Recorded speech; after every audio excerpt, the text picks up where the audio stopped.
السلام علیکم ورحمۃ اللہ وبرکاتہ۔ مجلس احیاء سنت اورنگ آباد کے اس یوٹیوب چینل کو سبسکرائب کریں، بیل آئیکن دبائیں اور دوسروں تک شیئر کریں۔ مفتی محمد محسن قاسمی صاحب اورنگ آبادی آپ سے روزانہ انشاءاللہ رمضان میں خطاب فرمائیں گے۔ بسم اللہ الرحمن الرحیم، الحمد للہ وکفی وسلام علی عبادہ الذین اصطفی، اما بعد فاعوذ باللہ من الشیطان الرجیم، بسم اللہ الرحمن الرحیم۔ یا ایہا الذین آمنوا کتب علیکم الصیام کما کتب علی الذین من قبلکم لعلکم تتقون ایاما معدودات۔ 3 رمضان المبارک۔ آیت کریمہ کے اس پہلو پر آج ہم بات کرتے ہیں کہ اللہ تعالیٰ نے پہلا جملہ یہ ارشاد فرمایا، کما کتب علی الذین من قبلکم، تم پر روزے ایسے فرض کیے گئے جیسے گزشتہ امتوں پر فرض کیے گئے تھے۔ دوسری بات فرمائی ایام محدودات، یہ روزے چند دن رکھنے ہیں۔ ان دونوں باتوں کا مقصد یہ ہے کہ ہمیں یہ بات ذہن میں رہے کہ روزے رکھنے آسان ہیں، روزہ کوئی مشکل چیز نہیں ہے۔ ہمارے نبی نے بھی اس طرف توجہ دلائی، شہر مبارکن، یہ برکتوں ہی برکتوں والا مہینہ ہے، اس میں صرف اور صرف برکت ہے۔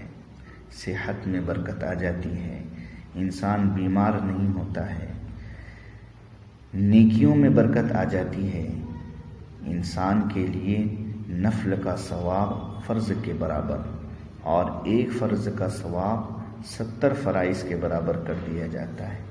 اگر آپ دیکھیں گے تو رمضان المبارک میں الحمدللہ صحت اچھی رہتی ہے، بیماریاں نہیں ہوتی۔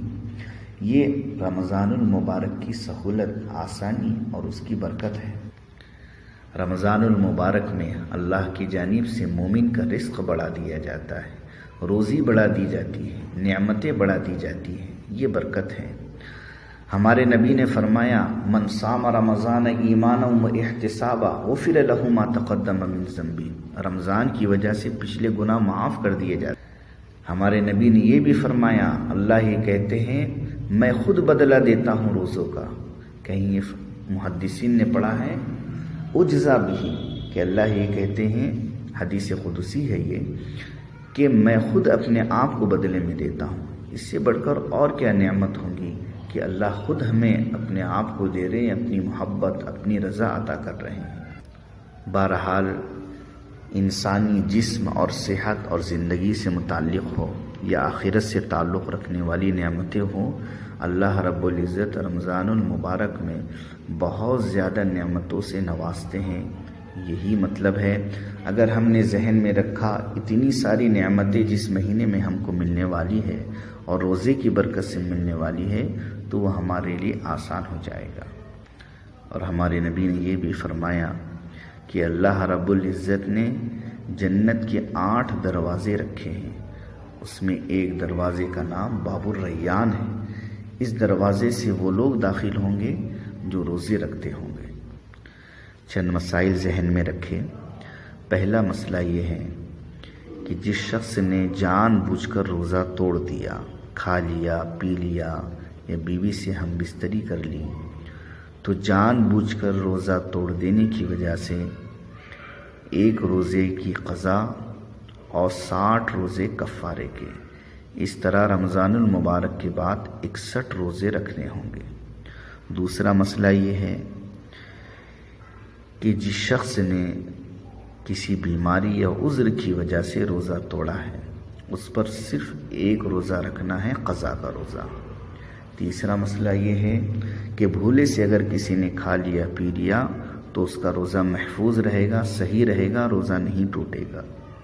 چوتھا مسئلہ یہ ذہن میں رکھے، بعض دفعہ انسان کی آنکھ لگی رہ جاتی ہے، اٹھ نہیں پاتا ہے، بغیر سحری کے روزہ آدمی رکھ لیتا ہے۔ اگر کسی نے بغیر سحری کے روزہ رکھ لیا تو یہ روزہ بھی صحیح ہے۔ اللہ تعالیٰ سے دعا ہے اللہ رب العزت ہمیں رمضان المبارک کی قدردانی کی توفیق عطا فرمائے، روزانہ یہ سلسلہ رمضان المبارک میں جاری رہے گا۔